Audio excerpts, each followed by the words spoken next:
Continued success, buddy. Thank you. I have no idea where all of these people are coming from. In fact, if anyone could tell me where they're actually coming from, I'd love to know. Not that I'm not disappointed or anything. I'm just curious. If you crack that mystery, maybe you could send some of them my way. Well, they'll probably be interested in checking out what you have to say. Since you mentioned it, Gad Saad, he has a YouTube channel which I've linked in the description. So if you want to check him out, then feel free. Right. So I guess we better start with the obvious, really, haven't we? Trump. Well, I should begin by saying that since you represent the white Nazi patriarchy and I'm a Lebanese brown Arab Jew, I'm feeling very, very so afraid right now, because any minute now I feel that the Nazi Trump squads are going to come after me. So if you see me being whisked away, you'll know that that was the last appearance I've ever had. Are you literally shaking? I'm shaking. I'm afraid. I'm hurt. The threats from Trump are nothing like the escape from execution that we faced in Lebanon. This is the real threat that we should be worried about. Exactly. The liberal democracy is electing someone that people don't like is the real threat. Right. Right. So what do you make of? Well, let's just go for the whole election cycle this time. You know, sort of. I mean, let's start from when Trump sort of declared himself as a candidate. So I thought, I mean, look, I didn't know much about him other than whatever everybody had seen, sort of the, the usual stuff that people were familiar with. But very early I realized, and I've predicted it both privately and publicly, that one of the things that Trump represents, and I've used here an analogy with the philosopher of science, Thomas Kuhn, who, when he described scientific paradigm shifts, he talked about there needs to be sort of a trashing of the old paradigm for a new discontinuous paradigm to arise, right? And so I view Trump as exactly that discontinuous innovation, but not in the scientific realm, but in the political realm, in that he was not coming from the establishment. Of course, Clinton was the embodiment of the incestuous establishment. Yeah. And so from that perspective, I saw him as someone who could certainly shake things up. And of course, as somebody who rails against, political correctness and sort of the castrated class and so on. I love that. The castrated class is one of Gad's phrases, and that's, who he's talking about when he says that. Yes. Incidentally, there was a guy who used to be a fan who is actually quite he holds an important position as a deputy director of an important think tank. Who was a fan, but then, of course, when Clinton lost, he was a Clinton supporter. He then tweeted to me that he was very offended by my use of the term castrato, and that it was very unbecoming of a tenured professor to use such a word. Of course, he only understood the meaning of that word after he went to check out his thesaurus and his dictionary, but apparently he was unhappy with my use. And of course, my rebuttal to him right here in front of you is that he represents the castrated class. Yeah. Where to even begin with this, isn't it? I totally agree that there does, inevitably, whenever there's a paradigm shift in politics, and not just in politics, but just, I don't even have to sort of like popular culture almost. There is, but like a popular conception, there is always like this kind of iconoclasm where the remnants of the old order that failed the people who are currently having their cultural revolt tear it down, and this is something you see like many times throughout history, like with Akhenaten when he was overthrown, the Egyptian pharaoh, when he was overthrown, they erased his name from monuments, and the Byzantine iconoclasts tearing down the icons and things like this, and even the early Christians. Can I pronounce him the correct way for you so that you get the whole? Yes. Nebuchadnezzar. Oh, I love it. I love it. Because I have a very dull English tongue. I can't pronounce anything. Yes, Nebuchadnezzar is how we say it here, and it's terrible. But, what I love about Babylonian names? It's just how long and unwieldy they are. Right. I'm sorry, go ahead. No, go ahead. I was going to say that speaking of that region, Mesopotamia, and then we'll come back to Trump, of course, the conversation will grow organically, as they say. Yeah. In my first book, The Evolutionary Basis of Consumption, in chapter 1, I actually do a content analysis of Hammurabi's code. So for those of you, who don't know, this is the oldest known. It predates, if I'm not mistaken, Mosaic code Oh yeah, oh, yeah. And I think it had 283 codes, if I'm not mistaken, most of which were found. I think there's only a few missing. So I took each of the codes, you know, as stated in Hammurabi's code, and then I demonstrated how those codes map onto specific evolutionary principles to demonstrate that even though Hammurabi and his gang might not have been evolutionists in the sense that they didn't study evolutionary theory, there were Darwinian beings who understood human nature. So that's how you would, in this case, apply evolutionary theory to study legal text. Yeah, and do you know what I find most interesting about this as well? Is everything. This is what really annoys me about a lot of things. But like, if you look at I should have thought of a way of phrasing this more eloquently. But everything happens for a fucking reason. You know, they have a reason to do these things. And what I love about Hammurabi's code is everyone is actually its relationship to Islam, which is not much, obviously. But everyone always says, oh, Muhammad was such a reformer. And it's a yes. Muhammad introduced Hammurabi's code to 7th century Arabia about 2,500 years later. You know, that's how backwards 7th century Arabia was. So it's like, I don't mean to just bring up Islam and dump on it or anything, but it's just one of these things where it's like, look, if you know, you can't call Islam like modern and progressive when it's just caught up with Hammurabi. You know, the eye for the eye thing, that's quite retrograde in my opinion. I guess anyway. That speaking of Islam and so on, yesterday I posted a sad truth clip, and I had earlier posted the comments on my social portals where I was referring to sort of the moral degeneracy of the faux liberals. And the example that I gave is, you know, when you just can, if you have eyes and you see the endless, near daily global mayhem committed across the four corners of the world by one ideology, we don't know it, redacted.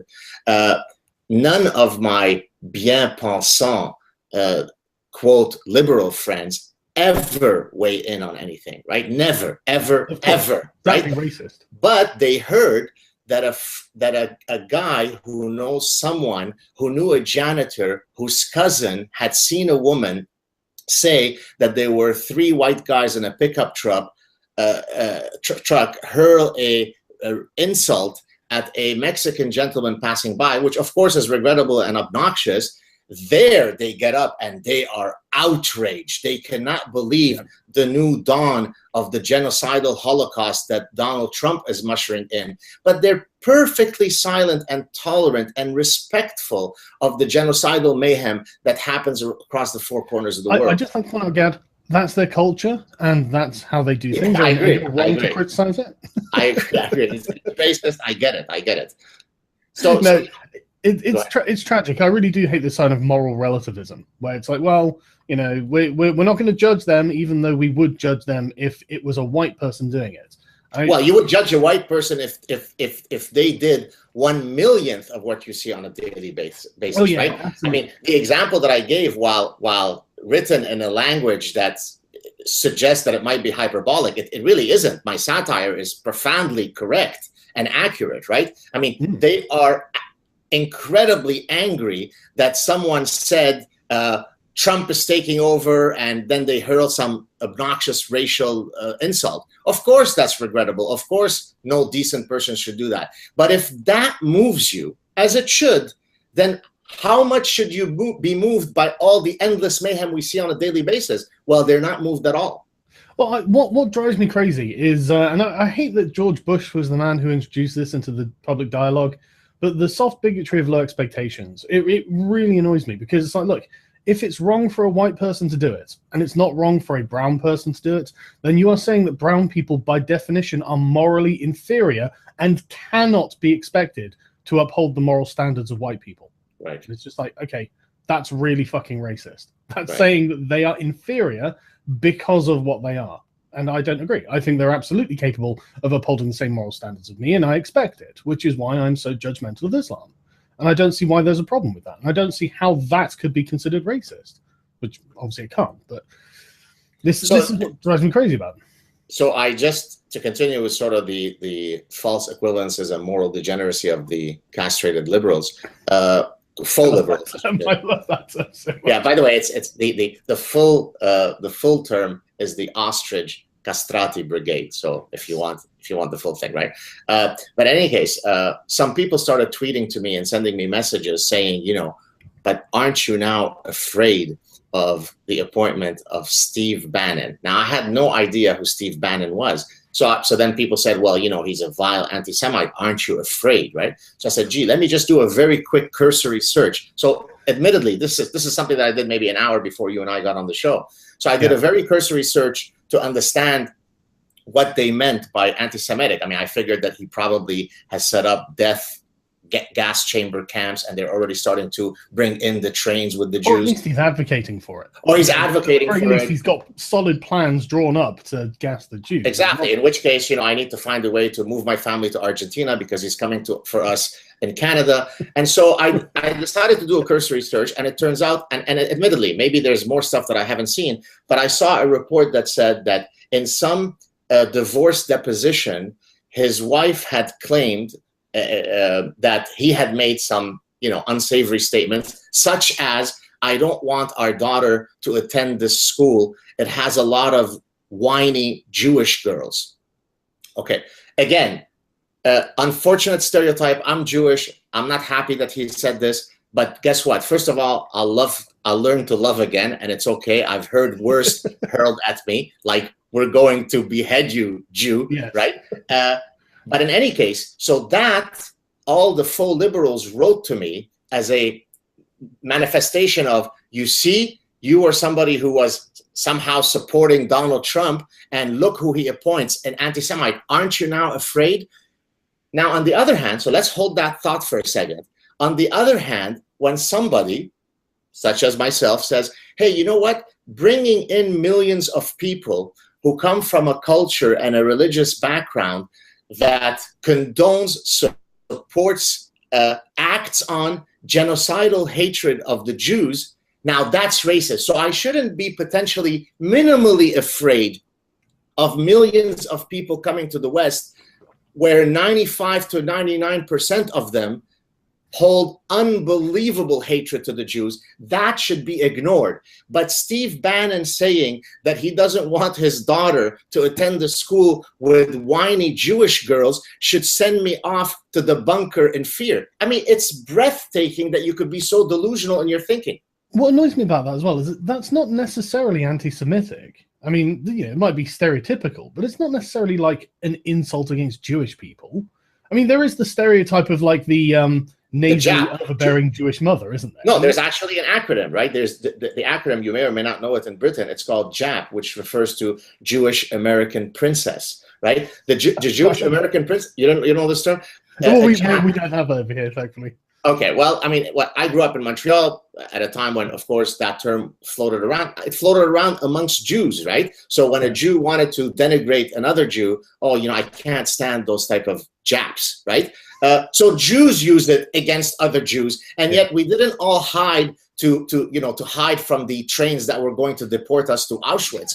So, I mean, get a grip. Stop being intellectually dishonest. And again, people mistake. When I take these positions, I'm strictly driven by my outrage at hypocrisy, at intellectual dishonesty. That's what drives me every morning. I don't care about Donald Trump. I don't have posters of Donald Trump that my wife and I look at as a mechanism of foreplay. Okay, I simply you like all that colorful language, right? I simply speak the truth as I see it, and I'm simply outraged because I am so in touch. With the castrated class, because I navigate. You have to exactly. I navigate in that world. It upsets me. Just be honest. Just grow a pair and speak truthfully to the issues. There were problems with Donald Trump. There were many problems with Hillary Clinton. And then we could discuss how we could navigate through this very difficult, complex decision.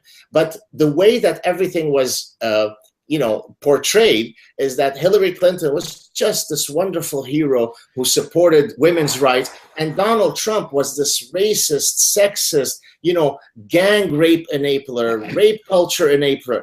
I mean, it's just grotesque. If it weren't being done by academics, you would commit these people to a psychiatric institute for paranoid schizophrenia. Oh, the media is just as bad. In fact, embarrassingly so. The idea that, oh my God, the media's defense of Hillary Clinton after leak after leak after leak that was just increasingly condemning. That it was just like increasingly damning. It's just like, what are you doing? You sound like just a propaganda outlet. You know, you're just propagandists. And this is what the New York Times has come back and said. You know, where we're going to rededicate ourselves to factual reporting. It's like, look, no one believes you, but don't you think that there's something you need to say since you've got to this point? I think a big fat apology might be really useful, because you took advantage of people's trust to be a propagandist for a political candidate. You know, that's not acceptable from the media. Nothing will change. I guarantee you. The only thing. No, they won't change. They won't. Right. I mean, and I don't mean to give you and other guys on YouTube credit that you don't truly deserve, because you really do deserve it. You and all the guys on YouTube that are, that have these huge followings, whether it be, the Nazi Paul Joseph Watson. Oh yeah, he's a Nazi, yeah. And the Nazi Steven Crowder, yeah. And all these guys, right, who don't come from the academic bien pensant class. These guys have followings that can rival that of CNN, right? And they can put out stuff that is as influential. So I think the future forward for consumers of information, and of course the media class is panicking about this, is that it's difficult to control the narrative at this point, right? Because you could tune into Sad Truth or to Sargon of Akkad and get a perspective that's quite different from the one that you hear from Rachel Maddow, which, by the way, I have a theory. I have a theory that I've never seen Rachel Maddow and Chris Hayes in the same room at the same time. So I think they're the same person. Let me just check to see who Chris Hayes is. Just an intuitive theory, but I leave it for people to establish that. Chris Hayes? I agree with you. I can't imagine that. Wow, that's uncanny. There you go. Therein lies the issue. So are you familiar with some of you may have heard this already. I discussed it with my chat with Jordan Peterson. My theory about the male social justice warriors and the sneaky fucker strategy. I haven't heard it, but I think I know where you're going with it, because I've watched animal documentaries. There you go. Should I mention it to those, or do you want to take a crack at it? You go ahead, please.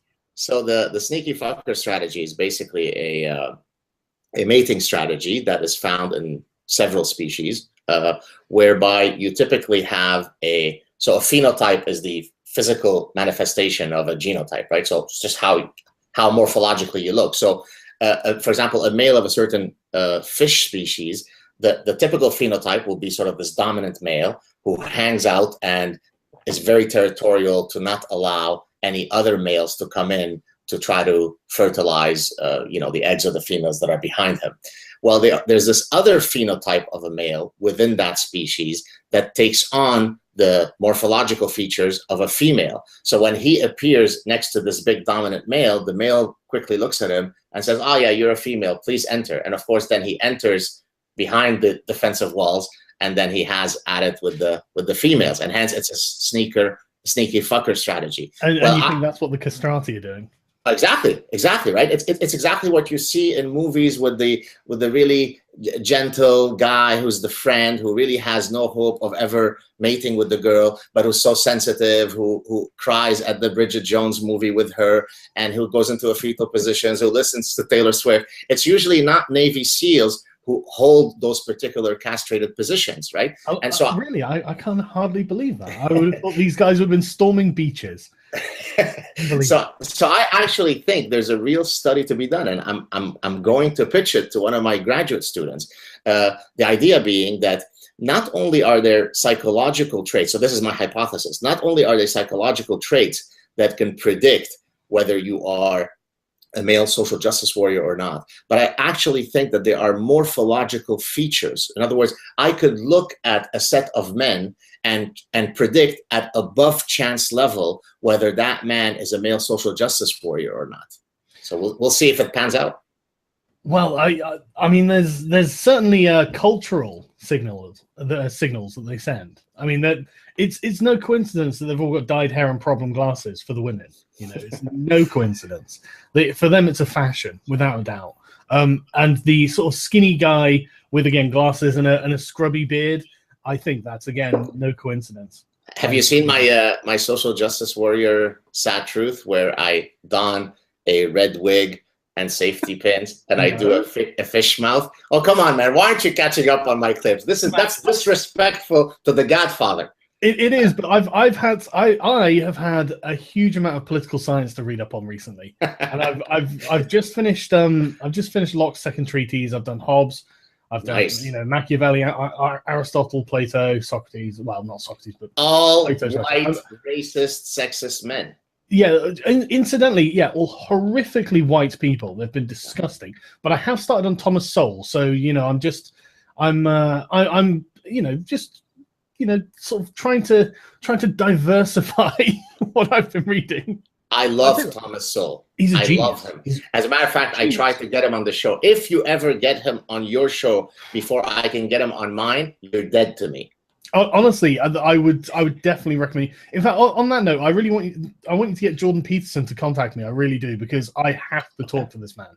Yes, he's wonderful. Yes, he absolutely is, and he understands the psychology of the social justice warriors, and that's what I want. Yeah, so he had reached out to me when the whole stuff started happening. I didn't know who he was. This is the start of the thing, and then of course right away I sort of became familiar with this case, and I said, of course, please come on my show. Yeah. And we've communicated a few times since. And then I mentioned during our chat, which I'd like to kind of mention again here, that I'm hoping to hold a Freedom Summit at my university, probably in May, which is quite good in terms of scheduling, because I'll be on sabbatical, so it'll give me a bit more time to sort of organize all the logistics, where I would bring in people who are at the forefront of fighting for freedom of speech and freedom of thought and so on, many of whom are academics. So whether it be someone like the wonderful Jordan Peterson, or I don't know if you know Janice Famiengo.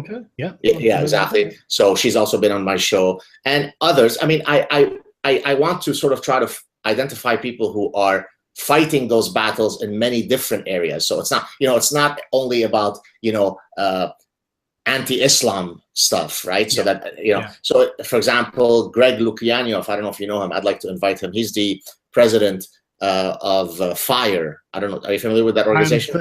For anyone who doesn't know, FIRE is the Foundation for Individual Rights in Education. Exactly right. They are they're fighting for individual rights. That should be all you need to know exactly how good FIRE is. Exactly. And so what they basically do, and he's also been on my show, what they do is they go around, and whenever there is a case of violations of First Amendment rights on campuses, typically they predominantly deal, if not exclusively, with university settings, then they will weigh in legally, hoping to overturn whichever violation has been committed by the universities. And I really recommend that people read Greg's book, Unlearning Liberty, which, again, when you read, you almost think that it's a satire, right? Where you have universities that dedicate... It's terrifying. Unlearning Liberty. Isn't that amazing? Why would you want that? Why would anyone want that? Well, because speaking your mind might hurt somebody and might cause them to feel unsafe because you hold a different position. And of course, when the raison d'etre of your existence is to reduce hurt feelings instead of pursuing the truth, well, then that makes perfect sense, right? So then you dedicate on a university campus in the United States a small 0.01% of the full the land space of the university campus for free speech. I mean, think how outlandish that is, right? Here is the spot. There's an 18-foot by 19-foot square where you could go in there and exercise your free speech. The implication being what? Outside that space, you can't. I mean, North Korea could have. It's a tacit inference. You can't say that everywhere else is a free speech zone if you have a free speech zone. Everywhere else, by de facto, becomes not a free speech zone. And they would say, well, if you want to speak like that, go to the free speech zone. It's terrible. Or free speech wall, by the way, where they set up a wall and they you could write whatever you want, right? Well, what if I want to step outside that wall and say whatever I want? Then I turn to North Korea. So I've got the wall. The wall is the West. Outside the wall, it becomes North Korea. Yeah, I don't understand why anyone would agree to that. I can't, and the worst part about that is it's incredibly underhanded. Say, well, you can have free speech. You just have to do it on this wall. And it's like, no, I have free speech and I don't have to listen to what you say. You know, I have that as a basic human right, so I don't have to go to anywhere that you want me to go to exercise my free speech, and there's nothing you can do about that, or at least there shouldn't be anything you can do about that. Right. That's it, honestly, that's the sort of thing that really gets my blood boiling. It really annoys me. How do you compare at this point? I mean, now we could talk certainly about Brexit if you'd like or not, but how do you compare generally the British context regarding all the issues that we're discussing in relation to, say, the Canadian versus US reality? I have my own sense, but I'm wondering what you think. So in what way specifically do you mean? So in the sense of the castrated class, in the sense of right. don't hurt people's feelings, in the sense of protect the brown people who might otherwise adhere to a violent ideology. I mean, the whole packet of the ostrich castrati brigade. Are there a greater number of them walking around the streets of London, or do you think it's worse a problem in Canada or in the US? Yeah, the way things work in Britain is slightly different to the way it works in the US and Canada. I think you don't get rabid packs of social justice warriors baying at people. People tend to self-censor over here. They tend to. It's absolutely a sort of culture of self-censorship. It doesn't require someone else to browbeat you. People will do it to themselves. It's also very interesting on British TV programs. Again, you won't get someone who will just openly call you a racist. And when you do, that person is embarrassing. You know, that person is obviously embarrassing themselves, because people. This is one thing that a lot of people don't understand about Britain is. Britain is deeply liberal in a classical sense. The working class are totally liberal, and they don't even know that they're liberals.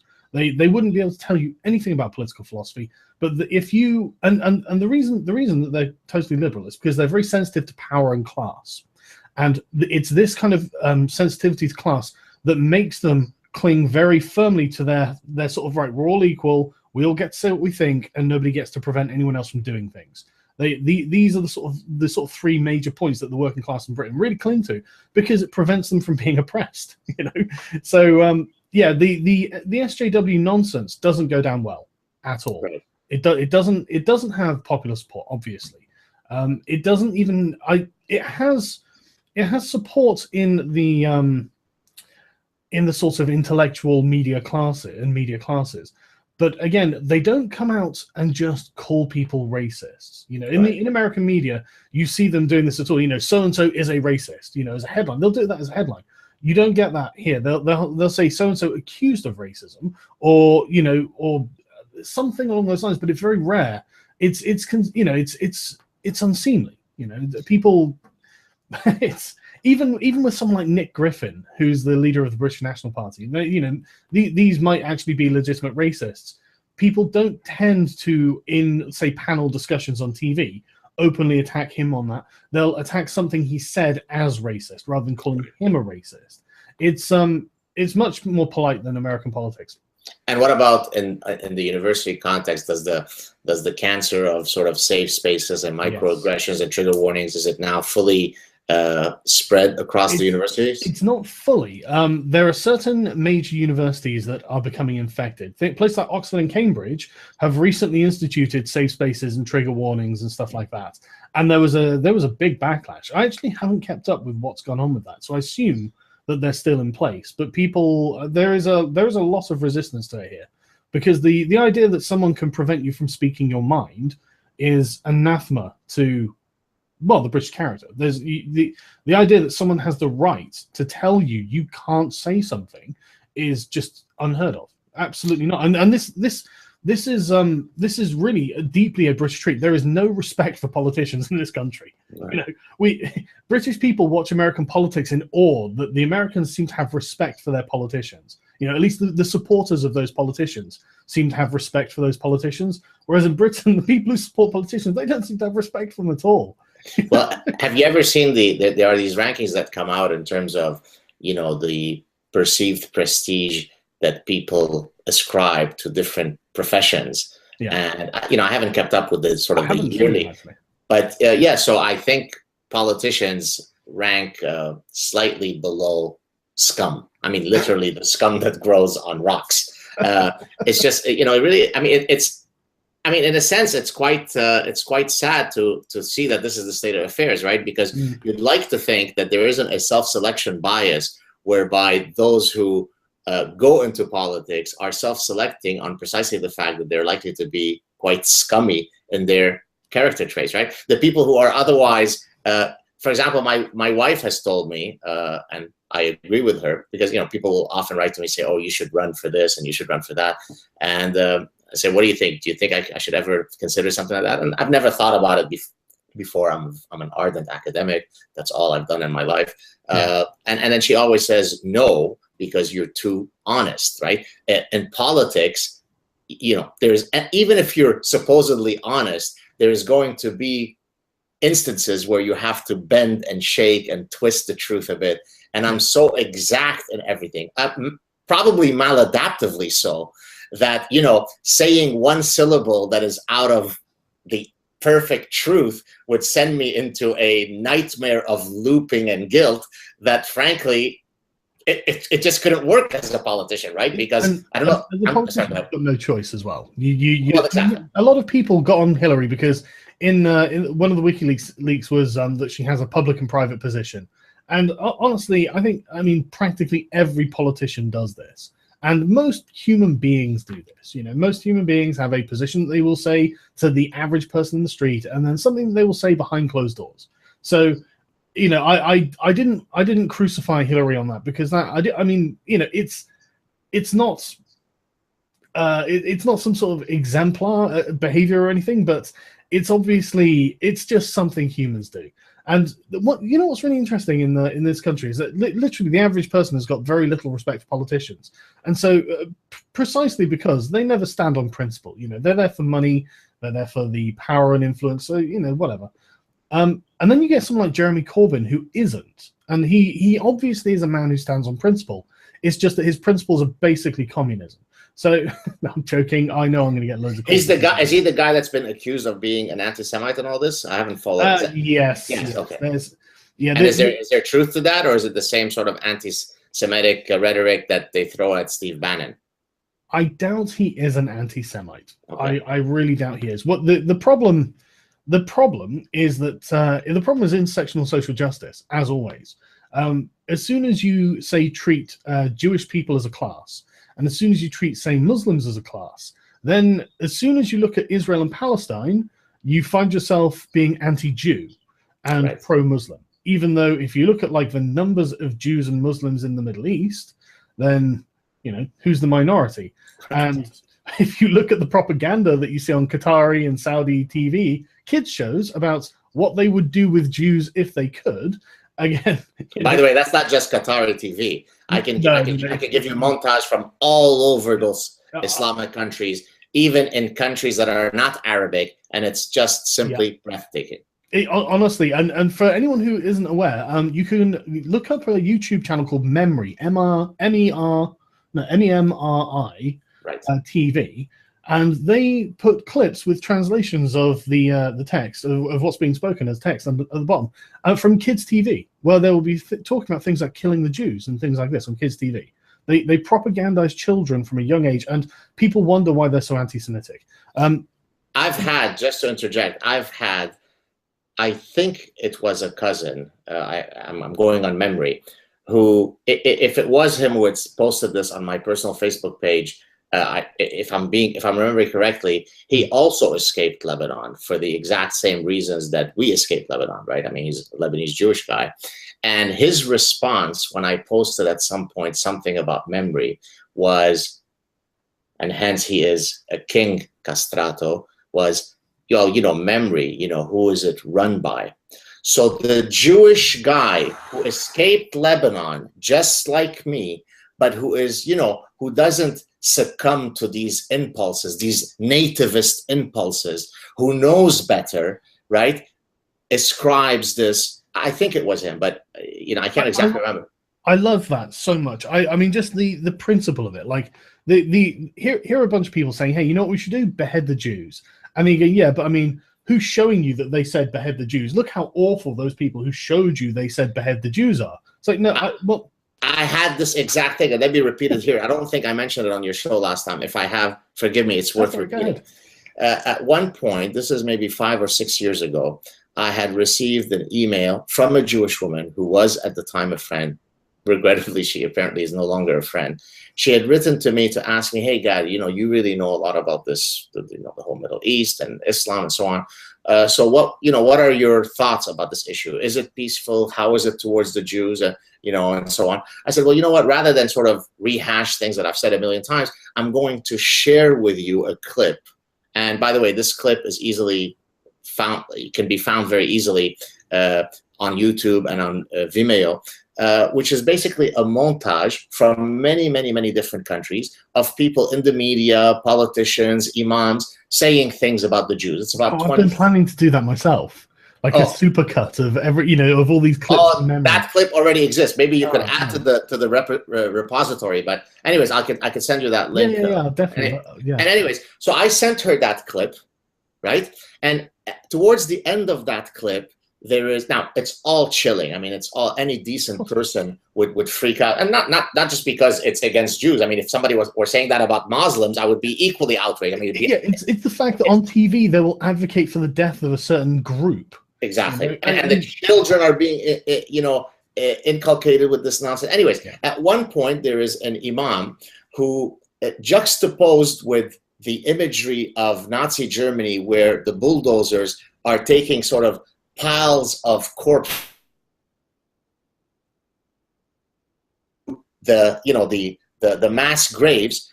He is lamenting in a very sort of Arabic way. It's very difficult for somebody who doesn't come from that region to understand. It's kind of this lamentation where you sort of say, oh God, why have you forsaken us? No. I actually know exactly what you're talking about, because do you? Okay. No, I do, because it's very old world Middle Eastern.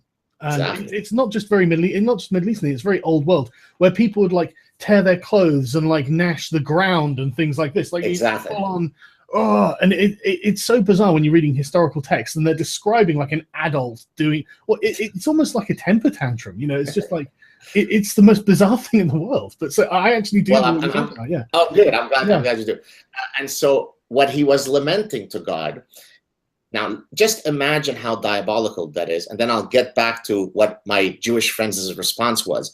So he's lamenting to God, why, God, do you hate us so, the Muslims, when we are your people, and you give the pleasure and the honor of exterminating the Jews to the Nazis? Oh, God, why have you forsaken us?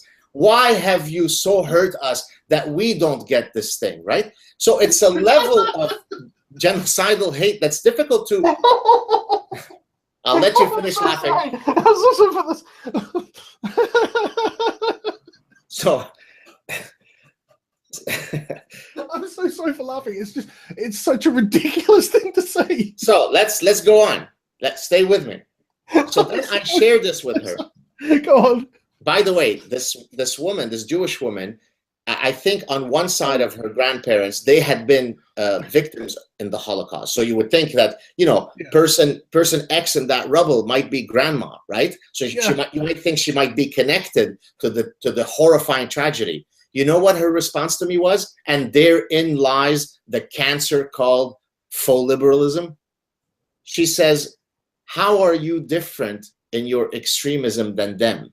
So therefore, she asks me a question. I respond by simply sharing with her clips of genocidal hate like the world has never seen. My sharing that information was as extremist in my hate, right? Because I'm now condemning these poor people, was no different than their extremism. So when someone is so broken in their thinking, in their moral compass, that they can actually utter something like this. By the way, she then sent me an email shortly after asking me if it were safe for her kids, who at the time she was divorcing from her husband, or maybe had divorced, whether they should go to Tunisia on a vacation. And shortly thereafter, or whatever it is. Hey, don't worry about it. They're all very peaceful there. Please go ahead and take your kids to Tunisia. It's all lovely, right? I mean, I didn't say that, but the bottom line is, it shows you how broken a person can become. They become parasitized. And just to, if I can continue with another analogy of mine, in one of my Sad Truth clips, I analogize political correctness with the spider wasp. And I don't know if you is this the wasp that eats tarantulas? Very good, very good. Look at you. I was going to say, look at you consuming all those National Geographic shows. I love them. So the spider wasp, for folks who may not be familiar, is much smaller than the spider that she ends up parasitizing. And what she basically does is she stings the much larger spider, so that the spider becomes a walking zombie, which she then takes to her burrow, lays her eggs on, and then her eggs will eat the spider in vivo, right? While the spider is alive, and the spider is fully parasitized by the original sting. It's truly heartbreaking to see how rough and cruel nature can be. Well, I argue that political correctness is the spider wasp's sting, right? Because it takes otherwise people who should be clear thinking, who should have something called a survival instinct, who should not be happy if there's an ideology that hates everything about them that's coming for them, but it parasitizes them, it lulls them into being led to the burrow quietly until their final demise. That's what we have. And Trump's victory is a rejection of that spider's wasp. So you could hate Trump all you want. He's crass. He speaks like a simpleton. I'm the first guy to say this. But guess what? He is the antidote to the spider's wasp. And many people have said that's what we're going to go for, because we're not going to be stung. Now, this is very interesting, because I've had sort of fellow liberals, although I think faux liberals, as you say, is definitely the way to describe them. But I honestly, I think, being specific, they're progressives. You know, they value sort of mandatory equality rather than liberty. And I'm going to do a video on this, because people don't seem to understand that the progressivism, liberty is not the end goal of progressivism, whereas it is the end goal of liberalism. But I've had these people saying to me, oh, look at what Trump said, or look at what Trump's done, aren't you insulted? It's like, no, I'm not really a Trump supporter. You know, I've said from the beginning, the man's a buffoon. He's a caricature. There's nothing to mock there, because he is the mockery. You know, what are you gonna do to mock Donald Trump? It just doesn't work. But they've acted like I'm like all pro-Trump and stuff. So, well, no, really, I'm just very anti-you. And since you were in support of Hillary Clinton and she's massively corrupt, that makes me very anti-Clinton. But you have to, and the way that they've been treating Trump's victory is like almost like their team has lost. You know, they're treating it very much like this has been defeat for their side. And it's like, okay, great. I'm glad you guys put it in that sort of paradigm and frame, because I think it's a defeat for your side as well. So we can accept that you lost. You know, you lost. Your ideology is a failure. Your political movement is a failure. You have lost wherever you've gone. So now you need to change. That's what they need to do. Now, do you think that one of the things that we're, I was gonna add to that. I was gonna ask whether you think that Trump, whether it be him serving for 4 or 8 years, will be able to sufficiently change the zeitgeist of the culture so that this backlash will be a permanent one, or whether it was just a bleep in the ultimate victory of the spider wasp. I think that social justice has reached its high water mark and is now receding. I don't think calling people racist or sexist or misogynist or Islamophobic or anything like that, I don't think it works anymore. I think that people are just tired of it. And I don't think now it's kind of embarrassing, isn't it? When they're like, oh, well, you're saying this because you're a racist. And it's like, you don't know anything about me. You just look like some just hysterical child whose toy now is broken, and you don't know what else to do. So you keep banging the thing because you've got nothing else. I mean, do you have any other arguments other than you must be a racist or a sexist or whatever? You know, of course not. That's all they had. And now it doesn't work. You know, it's one of those things. I mean, people, I see it in I see it in real life, where like people are just like, come on, let's actually talk about the issues. And I see like the progressives when they're talking on their own chat shows and stuff, like, for example, the Young Turks, which are a favorite sort of case study Just a By the way, before you go on, constant. let me interject. You shared a clip, and it comes from someone else, where you see Anna Kasparian sort of doing the "I'm better than you." Yeah. I love the music behind that clip. Oh, I did that. I made that. Oh, that's yours? Yeah. Well, I didn't make the music. I found it and I put it to the background. But Okay, I'd like to know where that music comes from, because it is so dramatic and it's so well done. I should have saved it. I'd have to find it again. But anyways, go on. But yeah, Jimmy Dore has been. That's the lizard. It's the lizard, the guy with the tongue. Yeah, the guy with the tongue who spat in Alex Jones's face. All right. He's not as bad as he looks from that description. Especially when it comes to like progressive politics, because he understands one of his he's been very much on the side on the position of I can't support Hillary. If I mean, obviously Bernie didn't win the nomination for reasons we won't get into, and he has been very much, well, look, I can't support Hillary because she's she's a representative of the rich ruling class that hates the working class. And Jimmy thinks this because he comes from a large poor Irish family. And he's, they've got the sort of hang up of the old world sort of British class conflict just embedded in their minds, I guess.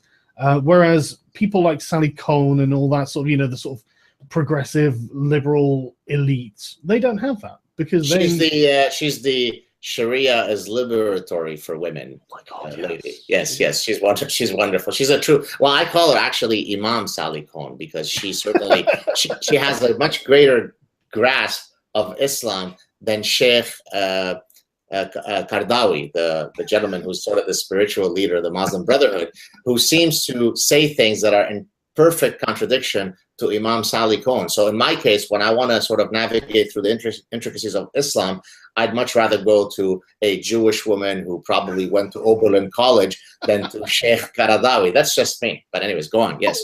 Who's going to know more? Exactly. Islamic scholars or Sally Cohn. It's obvious, really. Yeah. But the thing is, you would think I think she's a lesbian, she's a woman, and she's Jewish. She would fare very, very well in the Middle East, by the way. Yeah, exactly. So when they're all like, if Donald Trump leaves, I'm going to flee the country. I noticed they're not saying they're going to Mexico or the Middle East or anywhere like that. No, they're going to Canada. Right.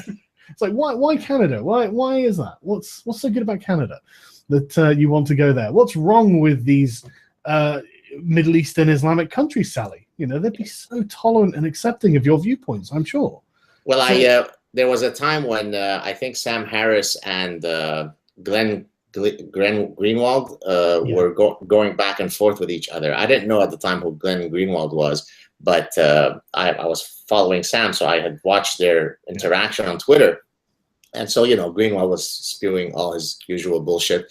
And so I had tweeted, I said, hey, Glenn, why don't we do the following test, which has become known as the GAD t-shirt test. You go to the Middle East wearing, I am a gay Jew or whatever, with a camera. I will pay for and then you report back to us. Of course, I'll crowdfund that. My God, we can make this happen. Sally Cohn, if you're listening, baby, exactly, we can make it happen. If you think they're as tolerant as you say, then I will pay for you to go there. I swear, And I just can't understand this kind of like self-destructive streak. It's like these people are wildly intolerant. And one thing I think we really need to start doing is characterizing them as right-wingers. They're very conservative, in like highly conservative religious fundamentalists, and if you put it in those sort of terms, suddenly they're not Muslims, they're not like, the Muslims who are terribly oppressed by the West, no, now they're right-wing Islamic fundamentalist religious nutjobs who are homophobic, fucking, anti-Semitic. They are all of the things that they will criticize the American sort of evangelical right for being. But on steroids. They're way or the Westboro Baptist Church with its army of 35 people or whatever the number is. They're really the guys that we should be focused on. They're the ones who are a threat to Western civilization. Exactly. And I really think we have to start emphasizing this with these people. So look, right, how do you feel about the Westboro Baptist Church? Right now, imagine if they were given control of a country, and that country was, well, any country in the Middle East with Sharia law, basically. How do you feel about them now? And surely they would be like, well, actually, okay, this is a terrible thing.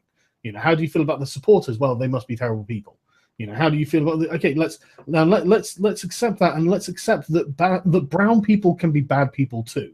You know, that's but they're bad because of what whites did to them. You always have to unfold history so that you get to the villain of your preference, right? And so all evil eventually leads back to the evil white guy, right? Until whites made up war, all the noble savages, right? Right, the myth of the noble savage, walked around making love, holding hands, singing John Lennon songs, Imagine, and then the white guy came along, corrupted them, because we have absolutely no historical, anthropological, archaeological records that show that people have been violent since time immemorial. It's not as though we have all that scientific evidence. Rather, what anthropologists of peace, I think this is a term from Steven Pinker's book, The Blank Slate, 2002, the anthropologists of peace were actual professional anthropologists who concocted this just breathtaking narrative that, you know, the noble savage is, and actually I've analogized this with the refugees, right? What the narrative of the castrated faux liberals is that the refugees are really the noble, quote, savage in the right sense, right? They're wonderful. They walk around, they invite you for hummus and tabbouleh. You could come in for shish taouk. They all hug you. There is wonderful Bedouin hospitality. They're all wonderful. To the extent that there is any violence, it's probably due to American foreign policy, Zionist occupation. Otherwise, there's absolutely no evidence that any of these people have ever done anything wrong. See, now that again, it's just infantilizing these people. It's treating them as inferior because they're brown. They're saying, look, the idea that these guys can have agency of their own and make decisions of their own to the point where they say, look, you know what, I actually think it's okay to kill X person because of Y reason, then to say that that's actually not a decision they have made is to consider them infirm. It's to say that these people aren't like in full control of their own faculties. They're not intelligent enough to be able to do this. And why are you saying that? Well, I'm saying that because they're brown. Again, I just can't get over how racist it is. It's just, if I was a person from the Middle East, I would hate the people telling me that I wasn't making my own decisions. I would hate them more than anything. Like, no, I know why I think this. You know. Well, incidentally, I satirized some of this kind of stuff with on one of my sad truths, where I have an exchange between Detective Ostrich and a terrorist, right? And so Detective Ostrich, starts interrogating the terrorist, and he says, so why did you do the action that you did? Because it was going to blow up hundreds of innocent people. And so then the terrorist answers, I did it for my faith. Everything that I do is because of my faith. Here are the 7 quotes from my book that justify why I did what I did, blah, blah, blah. So then the guy answers, I see. So it's climate change that caused this, right? And I just go on. And actually, I'm giving a talk in 2 days at a terrorism conference, and I will, in front of some really I think generals and all sorts of ambassadors, and I'm going to actually read out that transcript, because in its satire, it's sadly accurate, right? There is absolutely nothing that the terrorists can say. I think Faisal Saad al-Mutar, I don't know if you know him, he was on my show. He's an Iraqi activist, smart, witty. I'm not familiar with him, no. Yeah, his name is Faisal Saad al-Mutar. He's a guy who tries to connect activists on the ground in the Middle East with all sorts of ways to try to spread the message. He's doing good work, and he was on my show a while ago, and he actually also satirized it, whereby he says, what does it take? And of course, he's of a Muslim background. He escaped Iraq. I think Al Qaeda was after him and his family. So it's not as though nobody important. He's done nothing with. He doesn't know anything about Islam. He doesn't know what he's talking about. Nothing like Ben Affleck, who really knows Islam, right?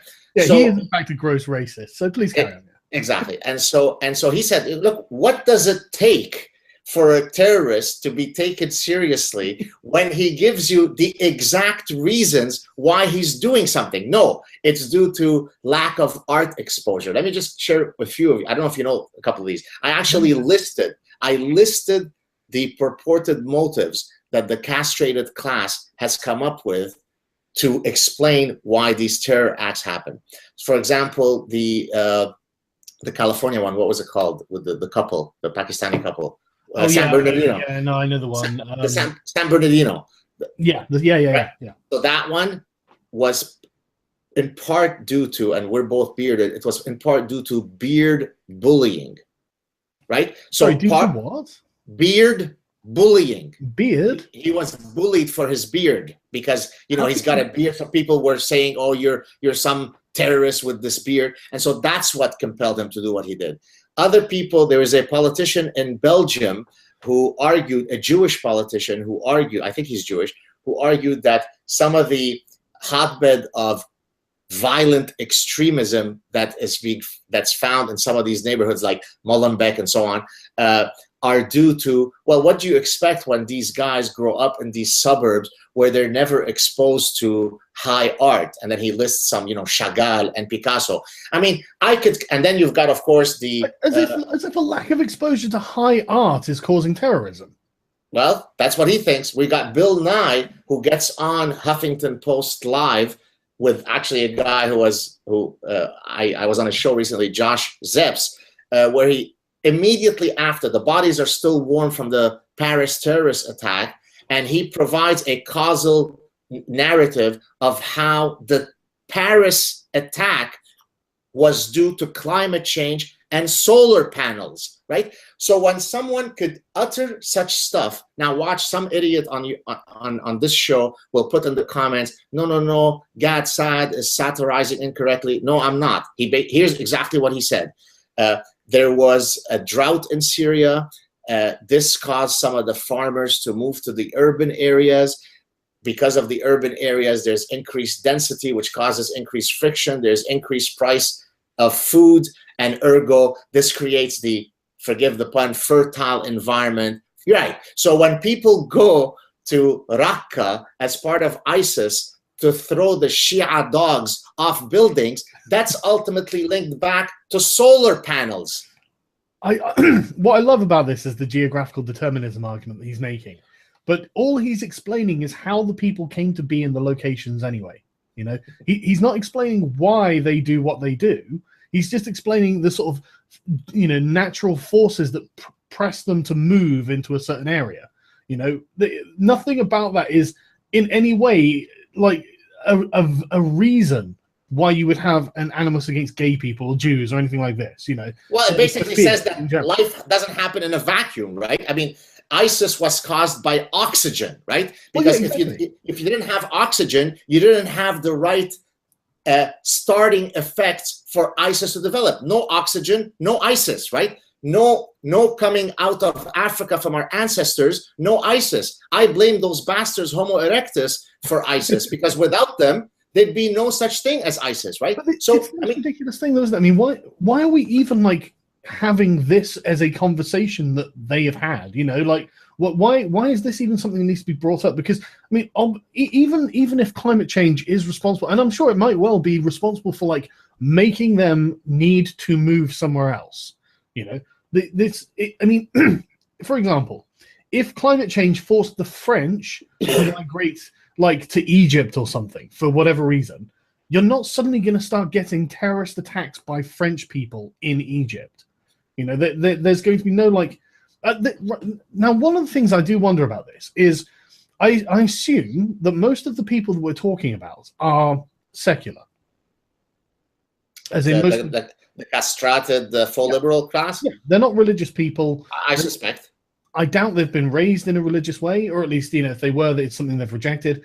And honestly, I wonder if they just don't they simply don't understand that these sort of religious fundamentalists believe what they're saying, because it sounds like they think they are lying to us. And I don't think they are lying to us. I think they genuinely believe that God exists, that there is a heaven, and if they blow people up, they'll go there. And so it's just like, look, if people believe that, there's no reason to doubt that, you know.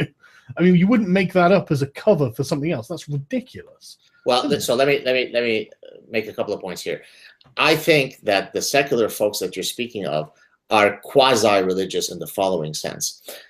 Rather than believing in a you know, Abrahamic God and a theistic God, right? They've simply been parasitized by also a set of irrational beliefs. So in the exact same way that there is a cognitive mechanism that causes perfectly normal people to believe in insane narratives from the Bronze Age, right? Where you'd say, I mean, how could a clear thinking person believe in such nonsense, right? I mean, you could literally draw a perfect parallel in the structure of Santa Claus and God, right? I mean, they're the exact same God, I mean, the exact same narrative, right? If you're not good, he won't come, he's listening to you, he's watching over you, he'll give you toys or he won't, right? Translate that to God. God is always watching you if you do, right? So, but we grow out of believing in Santa Claus, right? I mean, you'd be looked upon badly if you believed in Santa Claus and you're 37, but we don't grow out of our belief in Big Daddy in the sky, right? So by the same token, by the same parasitization of the brain that happens with religion, those secular folks simply replace an Abrahamic religion by some other narrative that you simply adhere to no matter what, right? So now, for example, right? So Bill Nye now prays and self-flagellates on the altar of climate change, right? So if Sargon of Akkad gains weight, well, obviously it's due to climate change. If Sargon of Akkad loses weight, you know, come on, Gav. This isn't it's because I eat too much. Exactly. Well, why do you eat too much? Because climate change has caused crop prices to go up or down. We'll concoct some bullshit story, right? So again, Occam's razor, right? What's the most parsimonious explanation? My feeling is that if climate change has anything to do with Syria, it really, really, really, really, really, really scores low on the percentage of variance that it explains for that phenomenon, right? There are other things that explain that phenomenon much better, and so we should stick with that. But he can't, because he knows that the big devil, the big Satan, is climate change. So any reality that he's exposed to has to fit with that. So in a sense, he is religious, not to an Abrahamic God, but to a quasi-secular ideology. I think if there's one thing that Trump's victory has shown as well, it's that these people definitely draw emotional sustenance from their beliefs, from their political beliefs. You know, the tears from Hillary losing were just incredible. I couldn't believe it. I mean, like, who was the news anchor who was crying when trying to explain it? You know, trying to tell people what happened. And, you know, you see the loads of people, they're so upset. And I'm just thinking, I mean, with Brexit, right? I wanted Brexit to happen on principle. You know, I disagree that a body of people that I don't personally vote for should be able to propose laws that I will have to be governed by. That is a violation of the social contract, and I'm not going to stand for it. So I advocated against the EU. I expected to lose, and I expected to lose and just be like, right, okay, well, at least now we're having the argument, and I expected to carry on with the argument after losing. I wasn't upset that we were going to lose. You know, I wasn't like emotionally distraught. I was annoyed, you know, because there was something that I think legitimately wasn't being considered, but I wasn't upset. I wasn't about to cry about it. You know, I wasn't thinking, God, I need to reevaluate my life. You know, what am I doing? But these people, I mean, they seem shaken and like in almost, and like say, a religious way, like they've drawn sustenance, spiritual sustenance from the idea of social, the abstract concept of fighting for oppressed people and all this sort of thing. And it's just like, Christ, it really does have religious dimensions. Really. Let me add now a psychiatric pathological dimension to the conversation. Have you heard about my theory regarding what drives sort of the ethos of social justice warriors from a psychiatric perspective? Have you heard my Munchausen argument? I haven't. You know, go ahead. All right, here we go. Some people might have seen me because I did a recent clip on it and I discussed it in other settings. So if you've heard it, you'll hear it again now. So Munchausen disorder is something that I've actually published a scientific paper on in a medical journal. Munchausen syndrome is when an individual feigns a medical emergency to then garner sympathy and empathy and attention. Okay, and So that's one instantiation of that disorder. Munchausen syndrome by proxy, which is the actual psychiatric disorder that I had discussed in my paper, is when you have an individual who has someone under his or her care, like a pet, like an elderly person, but more often than not, a biological child.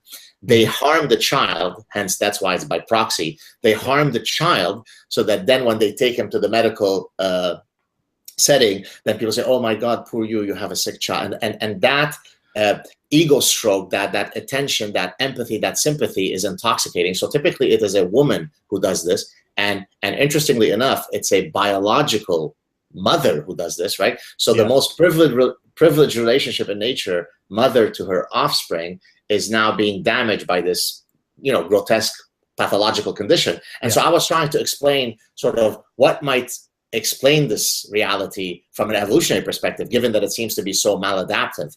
And then so that's how I had originally familiarized myself with Munchausen syndrome. And then in seeing the social justice warriors and how they're constantly either identifying themselves as victims, right?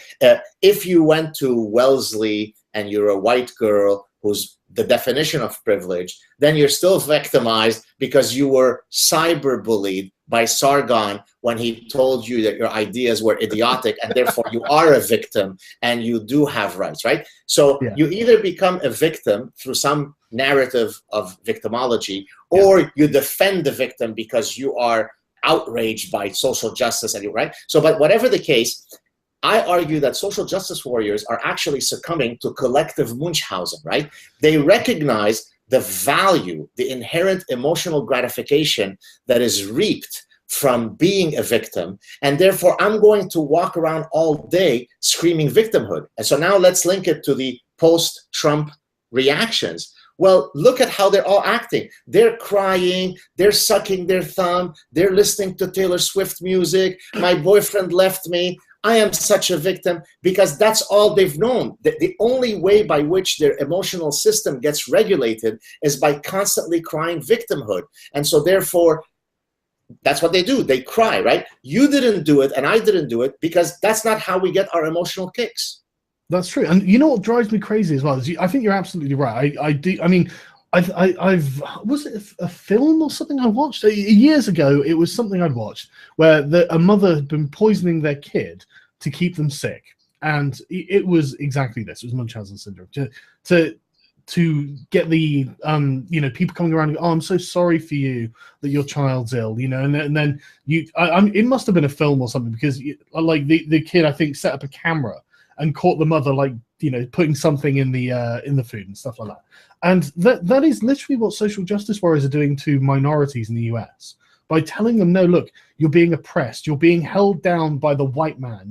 The white supremacy is preventing you from doing things. It's a way of psychologically poisoning them. So they think, like, to give them sort of like a learned helplessness. Well, they go, well, I can't do anything because the white man will stop me from doing it. It's like, look, you have a black president. If the white man's stopping people from doing things, he's not doing a very good job. You don't have a black president in a white supremacist society. What they'll answer?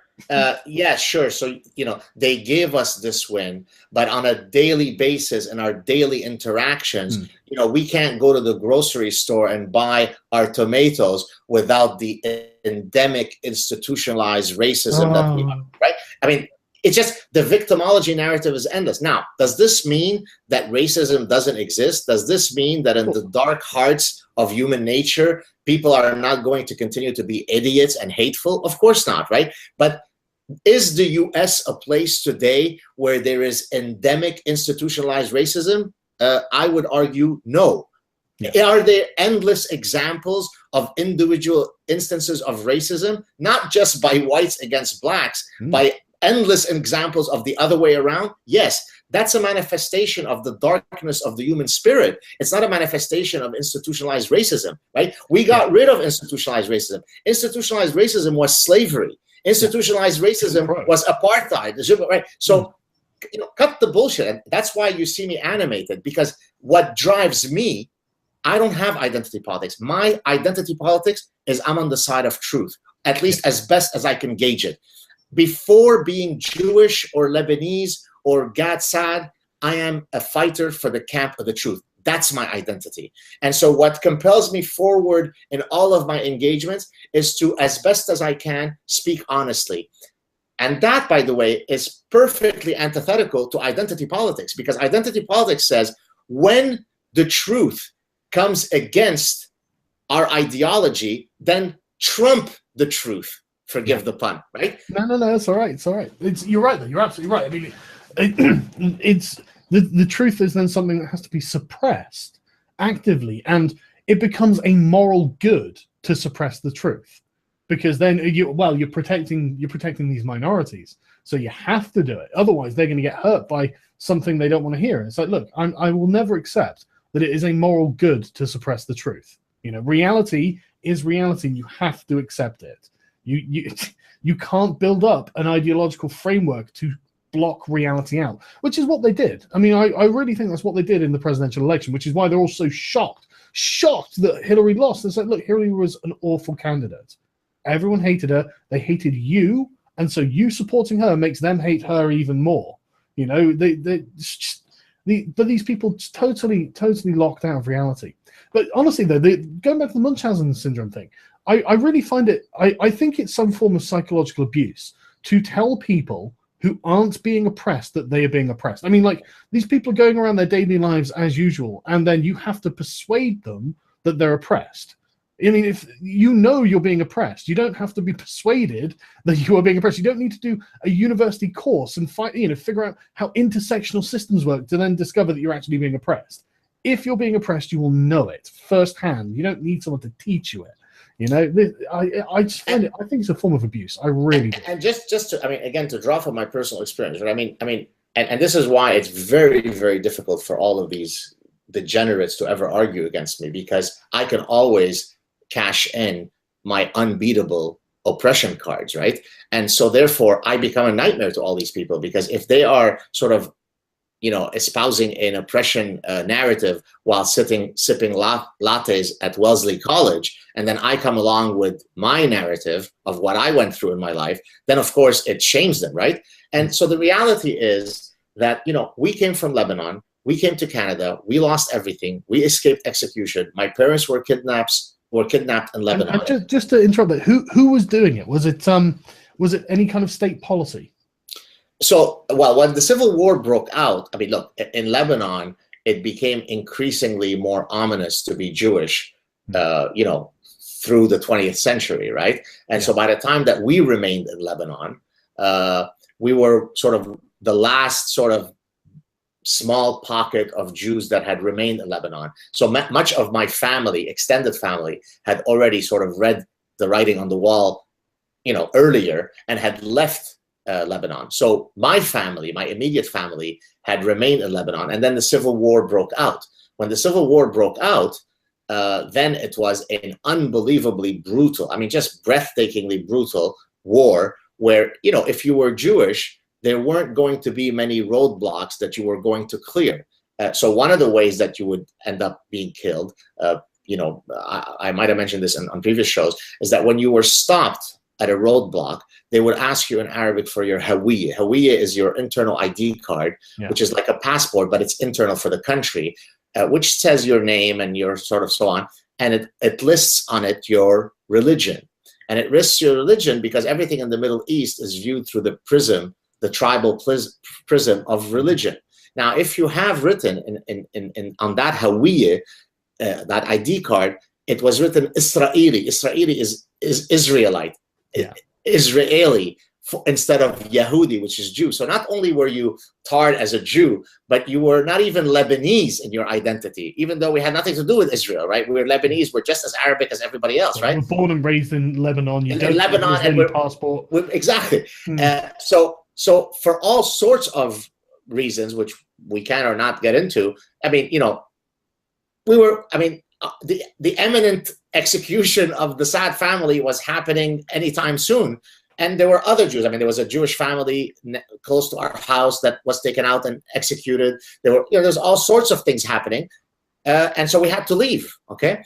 Now, we left, you know, and I could tell you stories that you wouldn't believe are from a Rambo movie of things that I've seen. The killings, the brutality, it's just unbelievable stuff that I've seen. And the stuff that you see with ISIS is what, we went through in Lebanon, okay, 40 years ago, okay?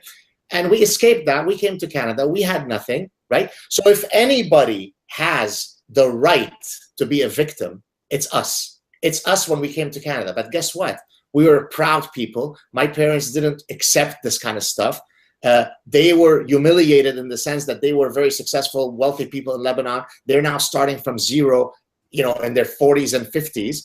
But yet we didn't scream victimology. We don't hold any ill will to random Muslims who had nothing to do with this. We don't have hatred to Palestinians who then occupied our house in a subsequent trip my parents found out in Lebanon, right? We moved on. We accepted it. We dusted ourselves from truly a reality that allows us to be the epitome of victims, because that's what we're taught, right? Be self-reliant. But no, it's better than that. It's not just because you were taught it. It's because that is good for you. Exactly. That's done you the world of good. You're an evolutionary professor, an evolutionary psychologist, a professor at Montreal University. What good would have going, oh, I'm such a victim? That's not going to get you there. It's not going to get you anything. And this is actually really interesting. So, like I said, I was reading Thomas Sowell, and I'm about halfway through Wealth, Power, and Politics at the moment. And I tell you, Sowell is just a genius. And I swear to God, he's making me into a conservative because what he's saying is true. But I'm not, so don't even start, internet. But basically, he points out that the data that they have suggests that Jewish people in, say, the beginning of the 20th century, when they fled to America, they were poor overall. They were, poor from Eastern Europe, and they were substandard with their IQ. And over the sort of 100-year period, they just worked really hard.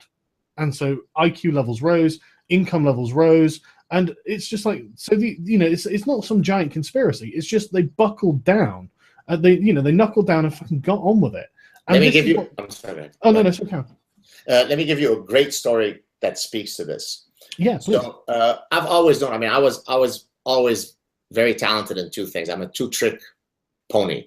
I was very, very good in football, soccer. And so the thinking was that I would become a professional soccer player. But then I always knew that eventually I would be an academic. I was very good at my studies, and I was very good as a sportsman, specifically as a soccer player.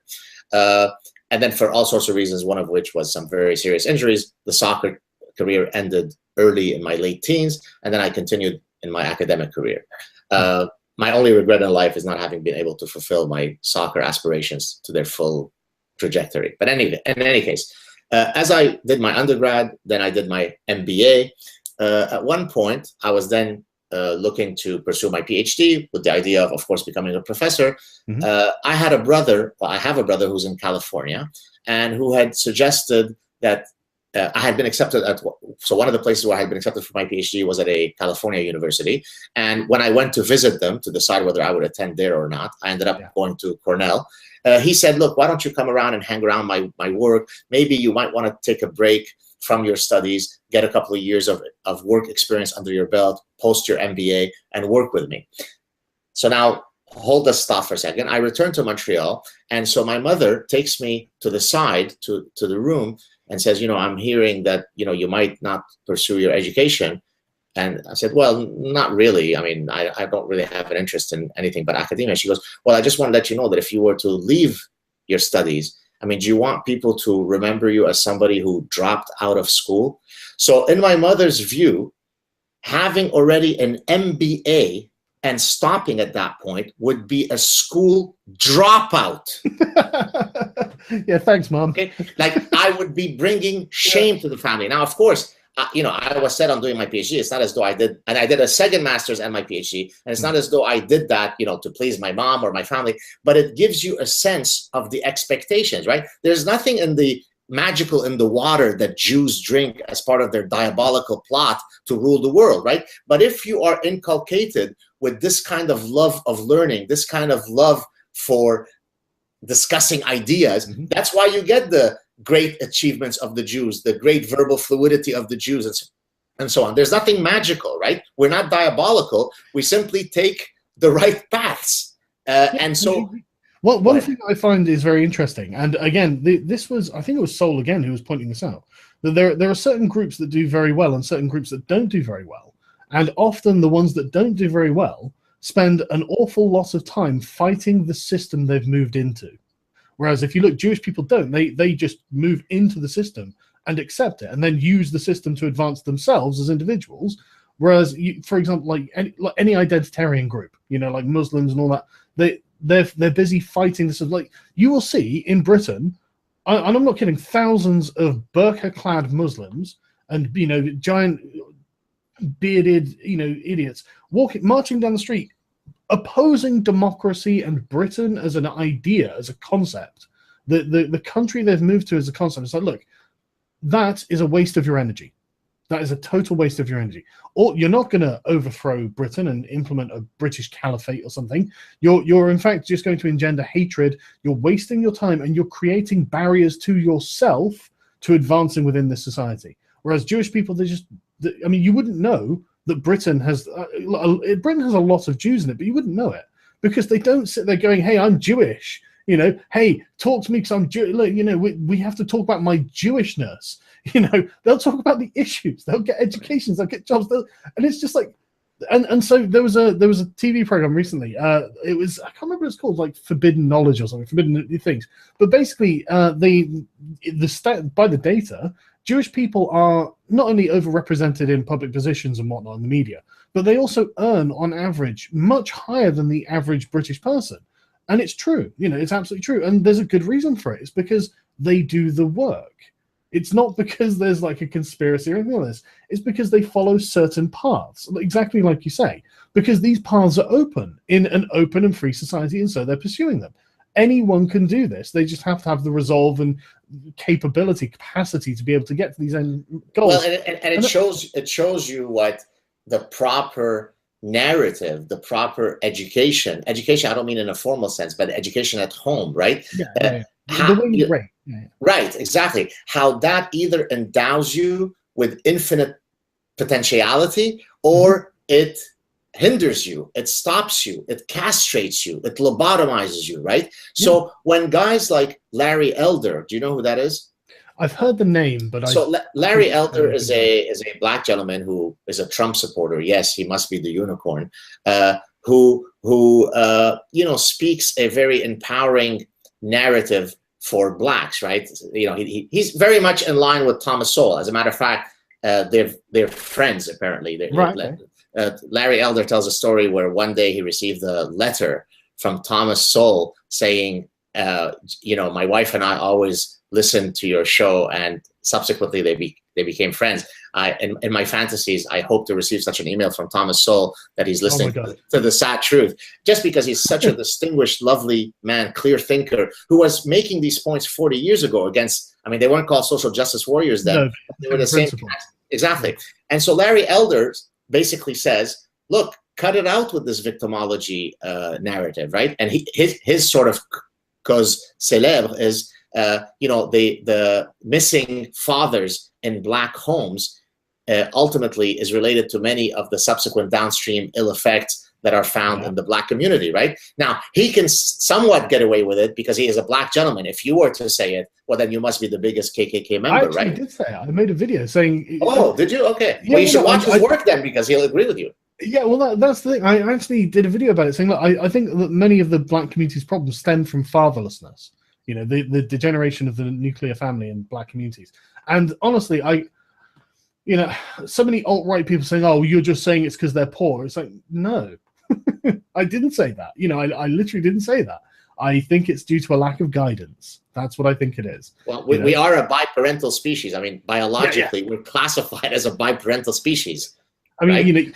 Exactly. And I don't think it's a coincidence that all of the healthy, well-adjusted, successful people that I know grew up in loving two-parent households, and all of the dysfunctional, unsuccessful, angry, bitter people I know have had significant family troubles. I don't think that's a coincidence. Incidentally, I've reached out to Larry, but I regrettably never heard from him, because there's actually an evolutionary explanation. So to link it back to sort of my scientific work as an evolutionary psychologist, this is not my work. I'm going to be describing someone else's work. His name is Bruce Ellis, a good friend of mine who's a very distinguished evolutionary psychologist. His main area of research is looking at, well, in French you say ménarche, in English you would say menarche, which is the onset of the menses for a little girl, right? So the onset, so it could be at 10 years old, it could be at 12. So whenever the first onset of your menses, that's menarche, okay?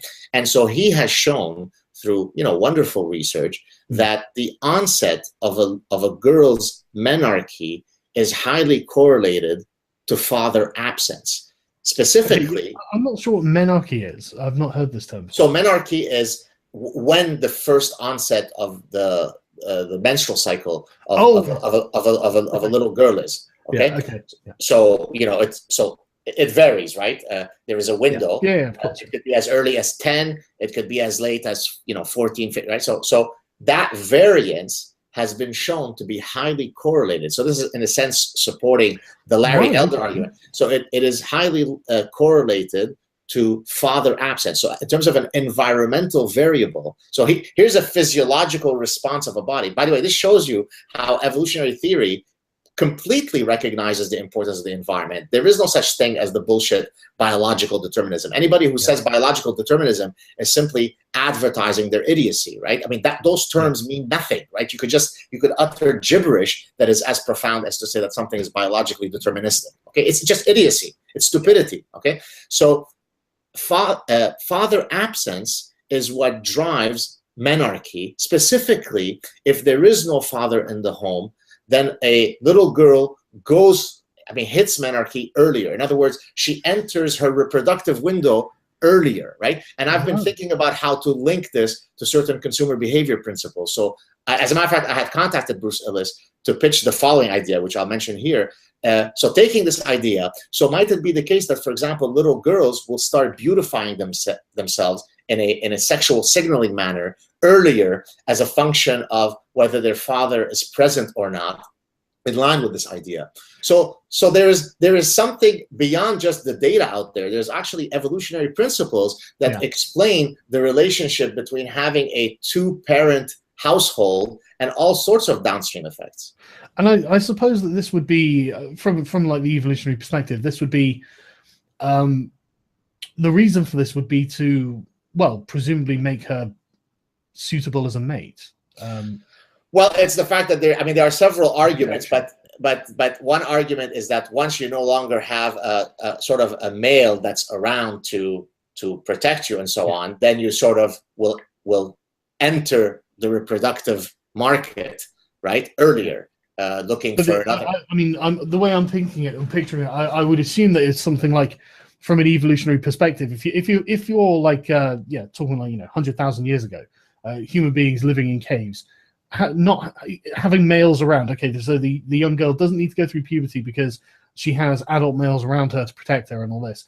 From a biological point of view, theoretically, I would have guessed it would have been like, right, okay, so now you need to reach your reproductive age so you can go to another tribe or something, so you'll have physical protection from other males around you. And to get that, you have to offer them something, and breeding potential is what you offer.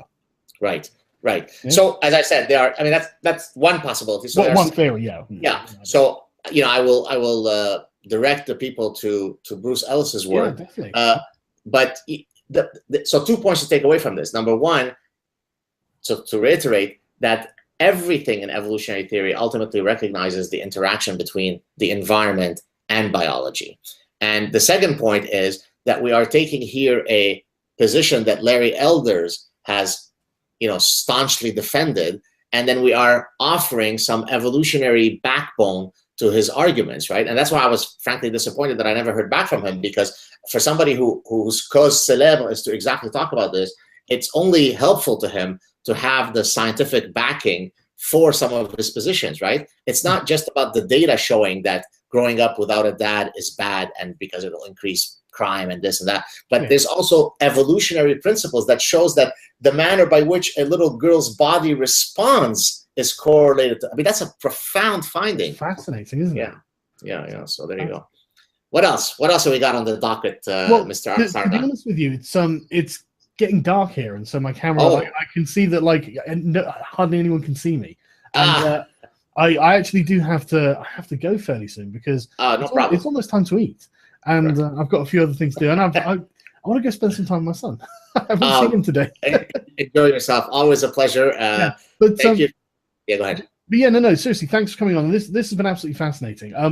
For anyone who wants to know more, and I do recommend checking Saad's YouTube channel out. You absolutely should. He does sort of like bite-sized clips. He calls the Saad Truth, which is a great title. And he'll go over just a concept, just an idea or something. And it's like I said, it's like a bite-sized thing. It's easy to digest. It'll give you food for thought. So I do. Thank you for the plug. If I could just add, in addition to that, I also do longer clips where it could be lectures, and I also have a track of one-on-one chats. And so I've had more than 60 such chats with eminent scientists, philosophers, people in entertainment, anyone who is interesting and is worthy of having an engaging conversation. I bring on the show, as I did with you when you kindly came on my show. So it's a combination of things. I hope people check it out, and they can also follow me on Twitter at Gad, G-A-D-S-A-A-D, and I also have a public Facebook page. Yeah, so definitely check all that out. And again, thanks so much for coming on. It's always a pleasure when you come on, man. It really is. Thank you, buddy. Thank you so much. Great talking to you. Right. Thanks, everyone watching. Cheers. Bye. Ciao.